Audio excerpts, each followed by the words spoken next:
You know what I'm saying? So it's like you come out, you messed up many years in society. And then when you finally come out and society got like cyber trucks running around, Elon Musk got Neuralink. You know what I'm saying? Like you be really confused. Chat GPT. I mean, come on, man. People come back out after being locked up and being isolated from society for this long, and they get back out and they don't know what to do.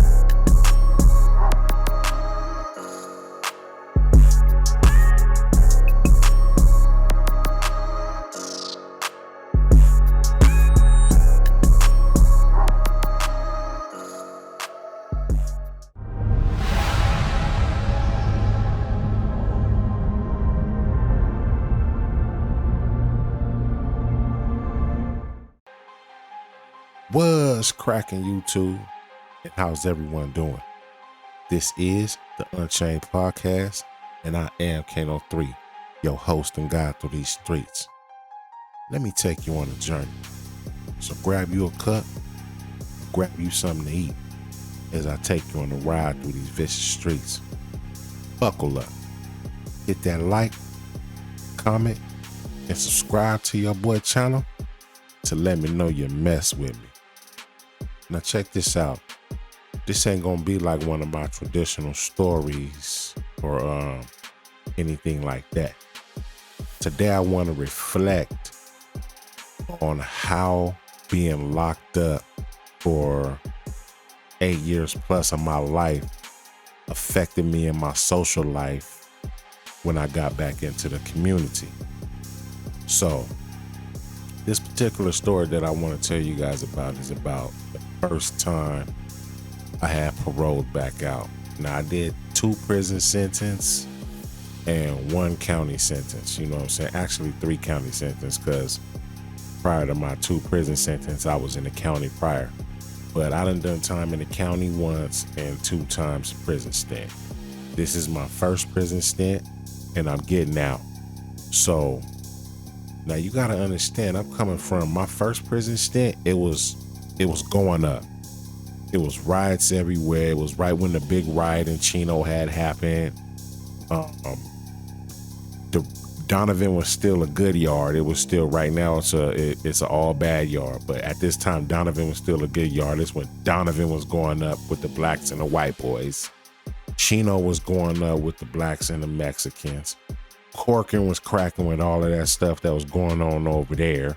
You know what I mean? Tehachapi was going down. High Desert was going down. At this time right now, you got to understand, everywhere was going down. So the politics and the structure and the way that everybody was moving was real strict. It was real calculated. Every move was made with chess piece precision. You know, people knew they couldn't afford to mess up at this time, or you possibly gonna end up in a bag somewhere. So everybody was cautious, and this was my first prison stint. You know what I'm saying?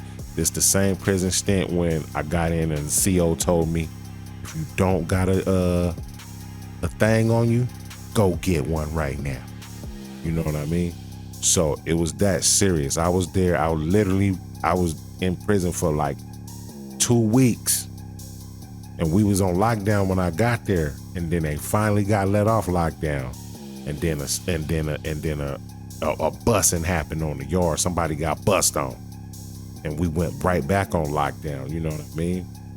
So just to give you a little bit of background on where I'm coming from right now, right? So I'm fresh out, probably about a month to the house.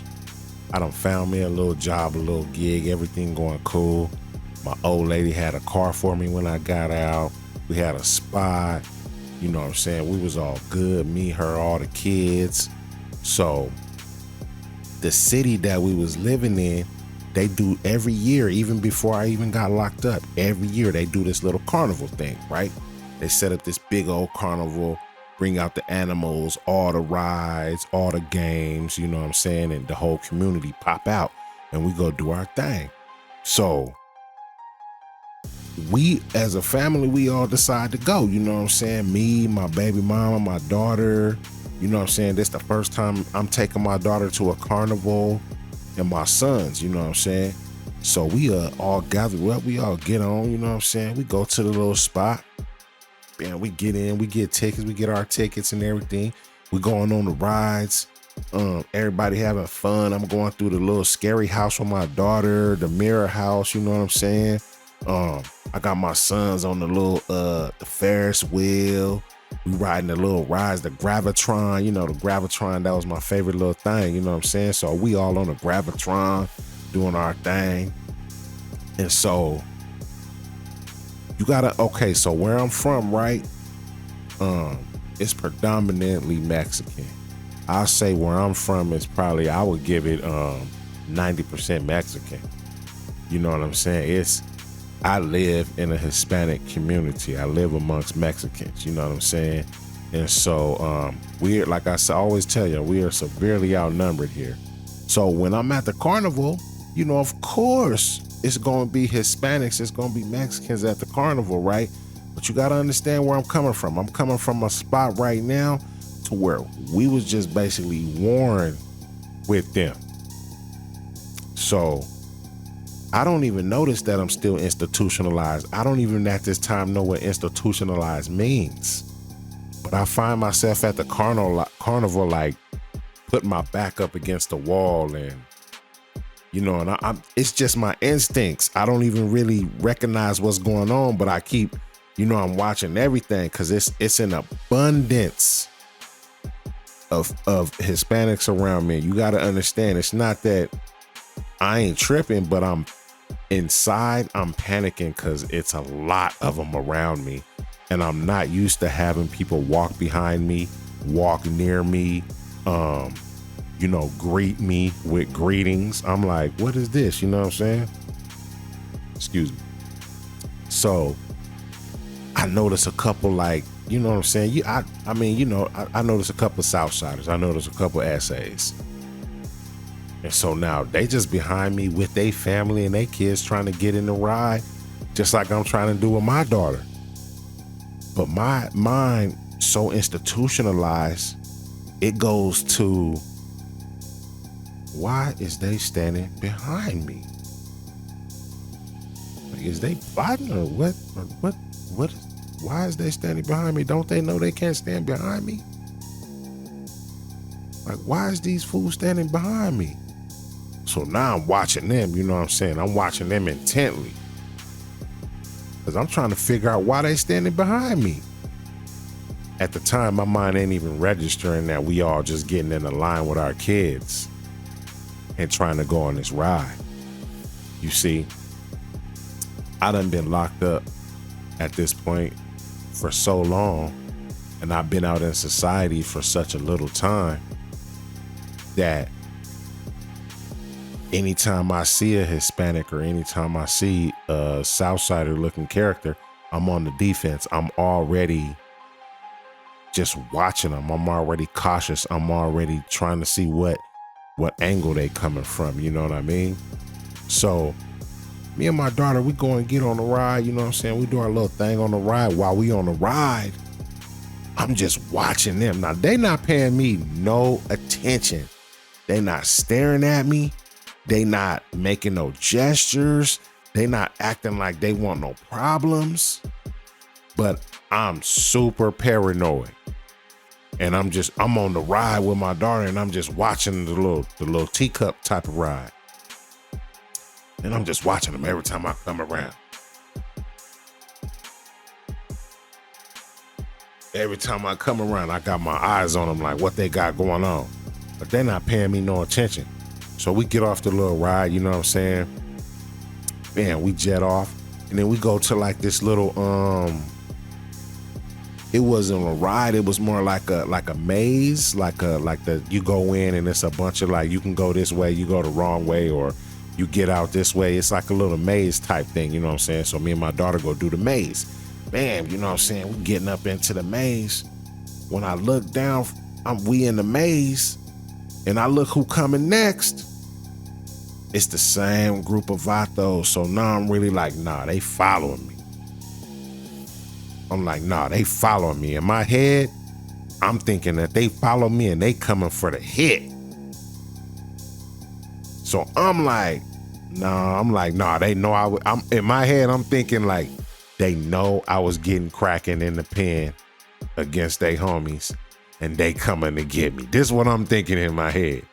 So now I'm like, dang, I don't got no thing on me. I don't got nothing on me. I'm like, man, it's about 6 of them. I'm just here with my family. I'm like, man, you slipping. So, I start to think, my mind start to race. I'm like, man, what I'm gonna do? So, me and my daughter, we go, my sons is with my baby mama. They on another ride. You know what I'm saying? So me and my daughter, we waiting outside, they ride. And then when they get off, I'm like, all right, check this out, we gotta go. And everybody like, what you mean? Like, we just got here, we just starting to have fun. I'm like, we gotta go. I made up I can't remember the exact excuse I made up, but I made up some excuse to where it was like we was basically forced to go. So everybody was like, oh, come on, Dad, like, come on, Pops. You know what I'm saying? But in my head, I'm being stalked by the essays who really is just trying to get on the ride with their daughter. You know what I'm saying? But in my head, I'm being stalked. Like, I'm prey up out here and I got to get on.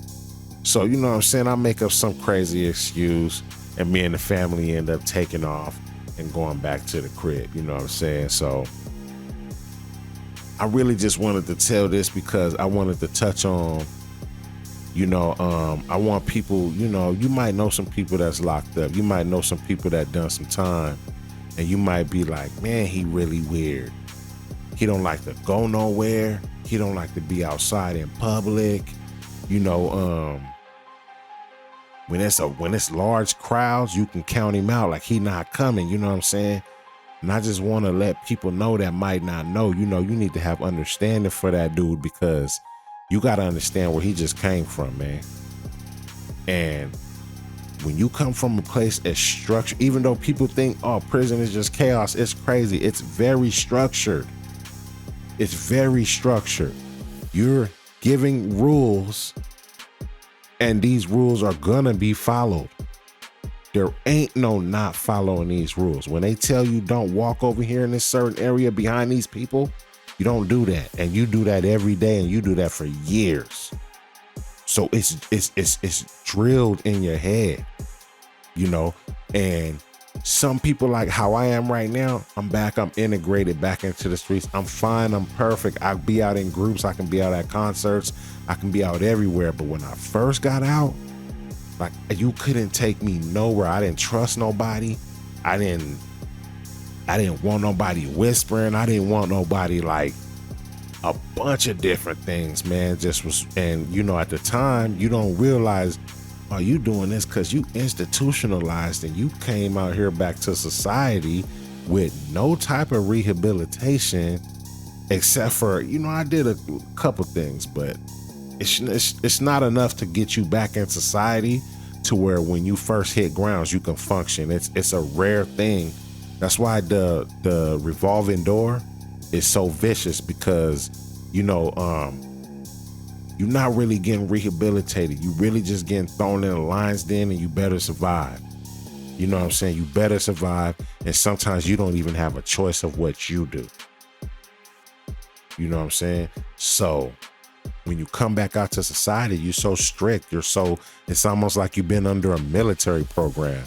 You have your rules, you're set by them, and nobody better not break them. And then you might run across somebody before you're back accommodated to social life and the way things are going, because life changes. You go away for 2, 3 years, 4 years, you come back out and now there's AI. I remember when I first went in, Facebook was cracking. Facebook was the thing. Or not Facebook, MySpace. And then when I came out, Facebook was popping. I was like, what is this? You know what I'm saying? So it's like you come out, you messed up many years in society, and then when you finally come out and society got like Cybertrucks running around, Elon Musk got Neuralink, you know what I'm saying? Like, you be really confused. ChatGPT, I mean, come on, man. People come back out after being locked up and being isolated from society for this long, and they get back out and they don't know what to do. Luckily, I'm not one of them people. I knew what to do once I got my grasp, you know what I'm saying? And I knew what to do. I knew how to start a business. I knew how to work my business, you know what I'm saying? And that was that, you know what I'm saying? I had a family, I had a great foundation, so I was able to get on my feet and get running. I had support, I had help, but a lot of people just coming out don't have any support. They don't have nobody there with them. Everybody done gave up on them. They institutionalized. They're probably gonna become homeless. They're probably gonna just go back out, continue to do the same thing that they knew how to do before they went in, and they're gonna end up going right back. You know what I'm saying? So I really just wanted to say this because I want people to be empathetic for people who are coming out and trying to change their life and get back into society, even though we might not be your ideal or your model person. You know, we are still human just like you guys. We've been dealt a bad hand, which 9 times out of 10 was our fault. You know what I mean? But we served our time and we just want to be productive members of the community also. So, you know, I wish sometimes people could look past the fact that, hey man, we are what we are, but we do have feelings. We are empathetic, and we do, you know what I'm saying, want to move on with our lives and become something great so our kids can look at us and say, you know, my pops did mess up, but he made it up. It's never too late to make it up. You don't never have to quit. You don't never have to give up on nothing, man. You can keep going as long as you and your mind say you can keep going, man. Forget what anybody else says. It can be done. You know what I'm saying? And I really just wanted to let everybody know, like, you might know somebody or be around somebody and you don't know why he's going through. You know, he's institutionalized. Someone that done been locked up behind them walls in that system for years and years upon years is institutionalized in ways that they can't even fathom or comprehend. They just don't know it. It's just normal to them. You know, and eventually you stay out in society long enough, you'll start to comprehend everything and you'll be able to integrate yourself back into society. It definitely can be done. You know what I'm saying? But anyways, you know who this is. It's your boy Cano 3. I'm the captain of this pirate ship. You know what I'm saying? Hit that like, hit that subscribe button. As soon as you hit that subscribe button, you are on the pirate ship. Come and hop up on this pirate ship and let me tell you some of these tales. Hit that motherfucking excuse me, I'm gonna have to bleep that out. Check this out, man. Hit that notification bell so you're gonna be notified every time I drop, because I am gonna be dropping. You know what I'm saying? But anyways, know who this is. Blue Cheese Entertainment presents the Unchained podcast. This another one of my designs. Sheesh. And we out, baby. Yo, yo, yo, yo, yo. What's cracking? It's your boy Cano 3. If you made it this far, I'll respect you a little bit more if you hit that subscribe button. It ain't gonna cost you nothing. You go ahead and hit that. Hit the notification bell right after you hit that. Like, even leave a comment. You know, I'm commenting back. Look at my comments. If you comment, I'm on you.